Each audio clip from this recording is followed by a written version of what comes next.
Compareceram no plantão policial no último sábado 2 jovens, ambos de 18 anos, onde registraram um boletim de ocorrência por agressão. Segundo o relato de ambos, eles foram a uma festa que ocorria no espaço de eventos denominado Varanda e Quintal, chegando ao local por volta das 21 horas. Acontece que a festa estava prevista para terminar às 22 horas e por isso não havia mais vendas de ingressos. Os jovens resolveram pular o muro e participar da festa e foram pegos pelos seguranças e espancados violentamente.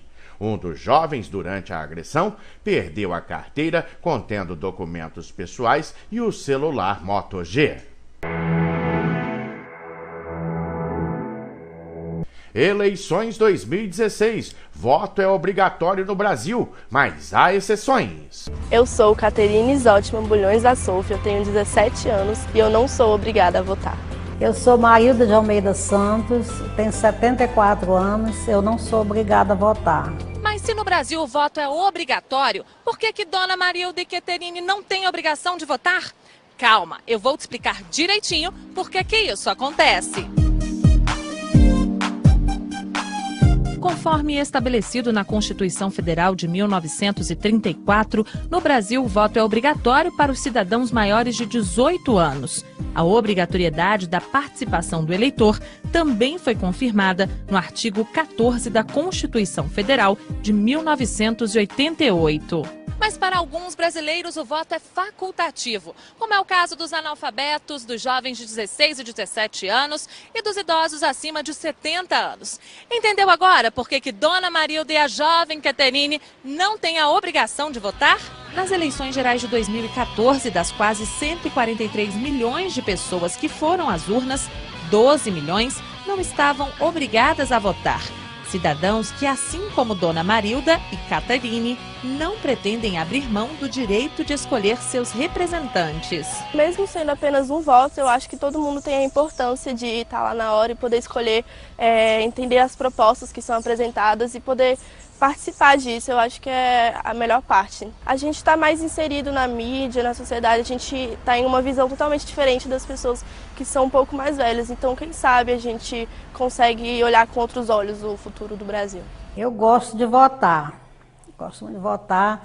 Sempre tem meus candidatos, né? Apesar que a gente às vezes erra, né? Mas eu gosto muito de votar. Enquanto eu tiver vida e saúde, eu vou votar. Não podemos deixar de falar de um outro grupo que também tem o voto facultativo, o dos indígenas. Ainda de acordo com o Código Eleitoral, os índios só são obrigados a votar se forem maiores de 18 anos e alfabetizados na língua portuguesa. Mas existem exceções para aqueles que vivem em aldeias, respeitando as tradições culturais da tribo. Se aquela comunidade entender que não quer fazer o exercício daquele direito, mesmo tendo a documentação, não lhe é obrigatório, né, respeitando os costumes e tradições colocados na Constituição Federal hoje. Há inclusive já o entendimento do próprio tribunal sobre esse assunto, né, do Tribunal Superior Eleitoral, em 2011, que coloca, né, o indígena que estiver em isolamento voluntário ou ainda, né, não quiser exercer esse voto, eles têm esse direito, sim. Ainda assim, a Justiça Eleitoral não poupa esforços para garantir a eles esse direito. Com isso, a participação dos índios no processo eleitoral vem aumentando a cada eleição. Hoje, os indígenas, eles participam de uma maneira muito mais ativa no processo eleitoral. Em sua grande maioria, querem exercer o voto, né, querem exercer esse direito de cidadania, inclusive participando enfim, vereadores, né, no próprio processo eleitoral como candidatos a alguns cargos. As eleições municipais que vão escolher os próximos prefeitos, vice-prefeitos e vereadores dos cerca de 5.570 municípios brasileiros estão marcadas para o dia 2 de outubro e cada voto pode fazer a diferença. Então não abra mão de exercer o seu direito de votar.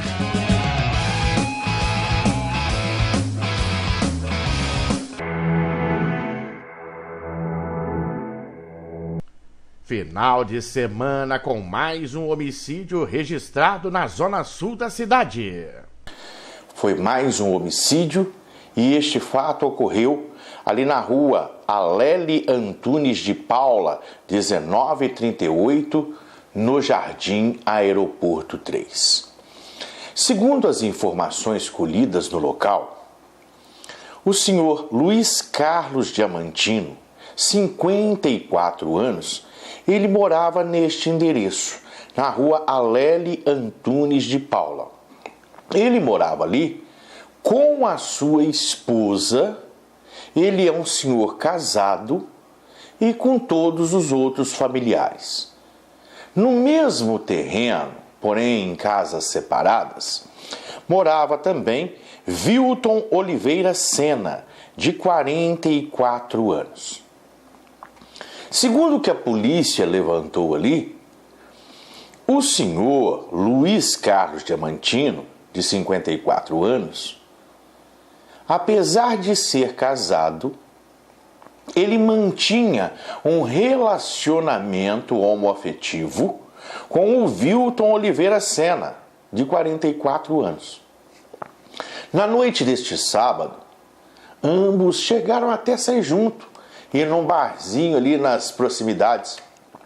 A família do seu Luiz Carlos, todos os familiares ali sabiam desse relacionamento extraconjugal. E, segundo até a vizinhança, quando foi para mudar para aquela casa no Jardim Aeroporto, já foi tudo combinado. Um alugou uma casa e o outro a outra no mesmo quintal. Ambos, eu estou dizendo, havia ido até um barzinho ali nas proximidades da casa em que eles moravam, né, no terreno que eles moravam. Não se sabe por cargas d'água ou o que aconteceu nesse trajeto que ambos entraram em discussão, segundo os levantamentos. E nessa discussão toda, nessa briga toda entre os dois, o senhor de 54 anos, ele foi esfaqueado. Esfaqueado, até agora, pelo que a polícia entendeu, pelo que a polícia apurou, esfaqueado pelo Vilton, no peito e nas mãos. As mãos é aquele negócio de defesa, que a pessoa põe a mão na frente e a faca pega, ou o tiro pega. Então, depois disso, os familiares do senhor Luiz Carlos Diamantino se revoltou. O Vilton correu para dentro de casa, trancou-se dentro de casa. Os familiares revoltados, cerca de 8 pessoas, com um caibro, arrombaram a porta da casa e espancaram o Vilton violentamente, com tijolos, com o caibro. Segundo as informações dos policiais que estiveram no local, né, a violência foi tanta que arrancaram o globo ocular do Vitor. Luiz Carlos Diamantino faleceu, morreu na hora, morreu no local. O Vilton ainda foi socorrido por uma unidade do SAMU, conduzido à Santa Casa de Franca, e até o final desta reportagem passava por exames e deveria passar por cirurgia. Não informaram o seu estado, mas os policiais que estiveram no local disseram que era uma coisa horrorosa. O globo ocular saiu para fora e a cabeça estava com um inchaço violento, né? E o rosto desfigurado. Portanto, o delegado Melessandro Moretti também esteve no local das apurações, né? Está aqui um homicídio, mais um homicídio registrado, com uma outra tentativa de homicídio a ser apurada. Quem foi que atacou o Vilton? E, infelizmente, é um crime diferente, mas não deixa de ser aí um crime passional. Os investigadores da Delegacia de Investigações Gerais do setor de homicídios devem entrar no caso já a partir desta segunda-feira para apurar maiores detalhes. Lamentavelmente, Este caso deixou Luiz Carlos Diamantino, de 54 anos, morto, e Vilton Oliveira Sena, de 44 anos de idade, esse em estado que nós não podemos informar, mas com o rosto desfigurado e inclusive com o globo ocular para fora. Isso tudo foi apurado pela Polícia Civil e pela Polícia Militar. Lamentável, mas este homicídio na cidade de Franca, mais um crime considerado crime passional.